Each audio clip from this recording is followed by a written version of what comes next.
आज भी भगवान खेलते हैं, आज भी, बस खेलते रिश्तेदारों में। अभी अभी कुछ दिन पहले एक घटना है यहाँ की, बरसाने की। एक बूढ़े बाबा, गरीब बाबा, जमाने से निकल गए थे बरसाने, वहीं रहते थे अपना। कोई आए तीर्थ यात्री, 10 रुपया दे दिए, 50 दे दिए, 100 दे दिए, वही उनकी आमदनी थी। जहां भंडारा है वहीं अपना खा लिए। प्रसाद खाके तो 50 साल काट गए उम्र के। उम्र के नहीं, बरसाने के। वो तो गए 70-80 साल के, लेकिन प्रसाद चढ़ाया कभी नहीं। कुछ नौकरी नहीं, कुछ आमदनी नहीं। एक बार उनके मन में आया, अरे महाराज, बाबा जी, जिंदगी काट दी राधा रानी ने। खाने को दिया, पहनने को दिया, रहने को दिया, दक्षिणा भी दी, क्या करेगा, मर जाएगा, लोग जेब टटोल लेंगे, ले जाएंगे। अरे एक बार तो कुछ प्रसाद चढ़ा लो। तो प्रसाद क्या चढ़ा लो, फिर एक जोड़ कपड़े ही बनवाए देते, पोशाक। बचपन में सिलाई सीखी थी तो कुछ जानते थे, बढ़िया कीमती कपड़ा लाए और थोड़े बहुत क्रिस्टल विस्टल ले आए और कुछ रत्न वत्न ले आए, धागा सुई और अपना कैंची ले आए और खुद बैठ के पोशाक बनाने के लिए कपड़ा काटते। और एक दिन 1 घंटा, आधा घंटा, 1.5 घंटा ऐसे समय देते और मोती की लर बनाते, हरे रंग की, लाल रंग की, पीली रंग की। और वो रंग कम खिल रहा है तो हटाओ इसको, उसको दोबारा फिर टांगते और तीसरी बार टांगते। 1.5 महीना लगा दिए तब पोशाक बन पाई। अब कुछ संतोष हुआ कि बढ़िया पोशाक बन गई। एक बार किशोरी जी को पहना लेंगे तो संतोष तो ये मिल जाएगा कि ना कुछ से तो कुछ तो कर लिया हमने। 80-85 साल की उम्र, बरसाने के मंदिर की चढ़ाई, जीना जीना जा रहे थे धीरे धीरे। राधे राधे राधे। अच्छा, फुर्तीले जवान अपना पीछे आए, आगे निकल जाएं, दौड़ते दौड़ते निकल जाएं, बच्चे युवा सब। ये बूढ़े तो एक तरफ किनारे किनारे धीरे धीरे चल रहे थे राधे राधे। अब मन में चिंता तो थी कि बड़े लोग आते हैं यहाँ पे, कि एक से कीमती कपड़े लाते हैं, सोने चांदी के गहने लाते हैं। अब पुजारी उन्हें पहनाएंगे कि हमारी पोशाक पहनाएंगे? इतनी अच्छी तो है नहीं। बूढ़े हाथों की सिलाई भी है तो उतनी अच्छी सिलाई भी नहीं।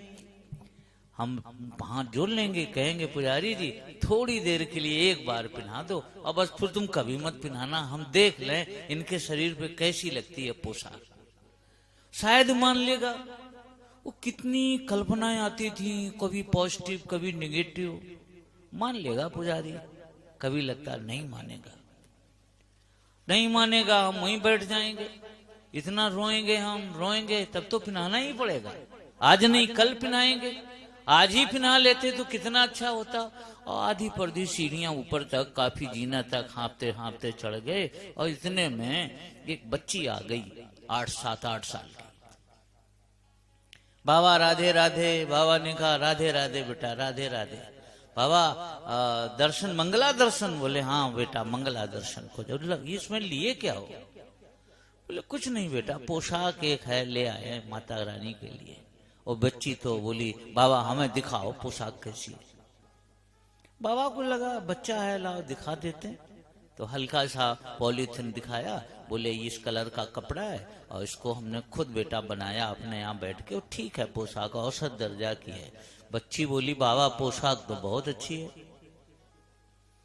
बाबा एक बात बताएं? बोले हाँ। बोले राधा रानी के मंदिर में इतने बक्सा भरे रखे हैं पोशाक के, वो पुजारी बड़ा कंजूस है, जमुना जी में फेंक देता है, किसी को देता नहीं है। हमारे पिताजी की मृत्यु हो गई, बाबा माँ रहती, दूसरे के बर्तन धोती, बहुत गरीब हैं हम, ये पोशाक हमें दे दो। और राधा रानी पे कमी नहीं है। बाबा ने ऐसे घूर के उस बच्ची को देखा जैसे कहीं से शत्रु आ गई हो। बोली बेटा ये पोशाक नहीं दे पाएंगे, हम तुम्हें दूसरी बना दें, ये तो नहीं दे पाएंगे। और बच्ची कह रही बाबा रिश्तेदारी में जाने काम आएगी, बारात में जाने के काम आएगी, हमें दे दो। बाबा ने कहा अब ये नहीं दे पाएंगे। और बच्ची आगे जाए, कभी पीछे जाए, कभी बगल में, कभी आज वो घूम घूम के चले तो बाबा हाथ बदल बदल के पॉलीथिन पकड़ लें, उन्हें लगे अच्छी मुसीबत सामने आ गई। 4 सीढ़ी, 10 सीढ़ी, 20 सीढ़ी, अब टाइम नजदीक, मंदिर नजदीक, अचानक ऐसा झपट्टा लगा बाबा के हाथ में, देखा तो बच्ची ने पॉलीथिन छिनाया और ऊपर से कूदती हुई भागती चली गई एक तरफ। बाबा चिल्लाए, अरे पकड़ो पकड़ो पकड़ो, पोशाक ले गई, पोशाक ले गई। अब ले गई कौन पकड़े उसको, सुबह मंगल अंधेला। वहीं बैठ के फूट फूट के रो पड़े, मुझ पापी के हाथ इतने गंदे हैं कि इन गंदे हाथों का सिला कपड़ा तुम कैसे पहनोगी। एक ही तो इच्छा की थी, हताशा, निराशा, वेदना, महीनों की तपस्या, जिंदगी भर की पूंजी मान के चल रहे थे, यही सबसे ज्यादा, और रो रहे थे। अच्छा खैर, कुछ लोग भोले भाले होते हैं, बाबा को मनाने लगे, अरे बाबा ले जाने दो, तुम ये जान लो कि राधे रानी ले गई, बच्ची तो थी, नवरात्रि का बढ़िया समय चल रहा था, बच्ची है, ले गई, क्या फर्क पड़ता है, तुम देने आए थे, तुम ये सोचते ही क्यों कि कन्या ले गई।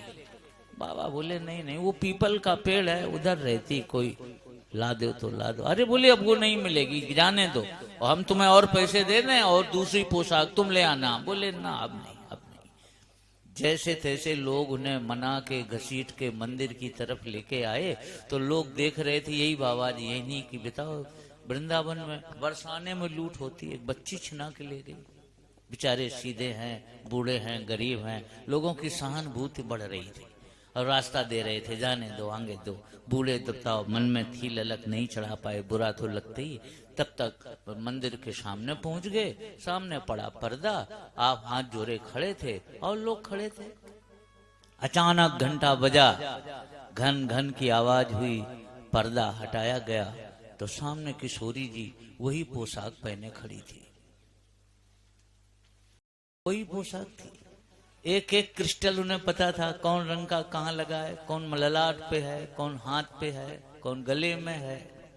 अब उस चौंक रहे थे, ये सपना है क्या, ये पोशाक यहाँ कैसे, वो किशोरी जी के पास कैसे आ गए। वो हाथ जोड़ रहे थे, आंसू बहा रहे थे, हाथ पांव कप रहे थे। लोग कह रहे थे, बाबा क्या हुआ क्या हुआ। बोले कौन, पर्दा पड़ा, लोगों ने पूछा बाबा क्या, बोले यही पोशाक है, यही पोशाक है। पुजारी जी से पूछा गया, पुजारी जी ये पोशाक तुम्हें कैसे मिली। बोले हमें कैसे मिली, जो कपड़े निकाल रहे थे तो सबसे ऊपर यही रखी थी, तो हमने कहा कि इसको कभी नहीं पहनाया, ध्यान ही नहीं दिया, तो लाओ आज इसी को पहना दें। ऊपर कहां से आई। अच्छा ऊपर पोशाक रखने कौन आया।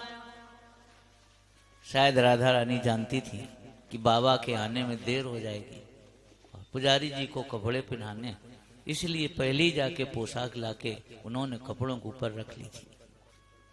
पर आप सब जगह नहीं जाते, अपने खास लोगों में जाते हैं, और भगवान को भी जो खास मानता है, भगवान भी उन्हीं के पास आते हैं, उन्हीं के साथ खेलते हैं, उन्हीं के साथ लीलाएं करते हैं। यही तो एक अद्भुत कथा है।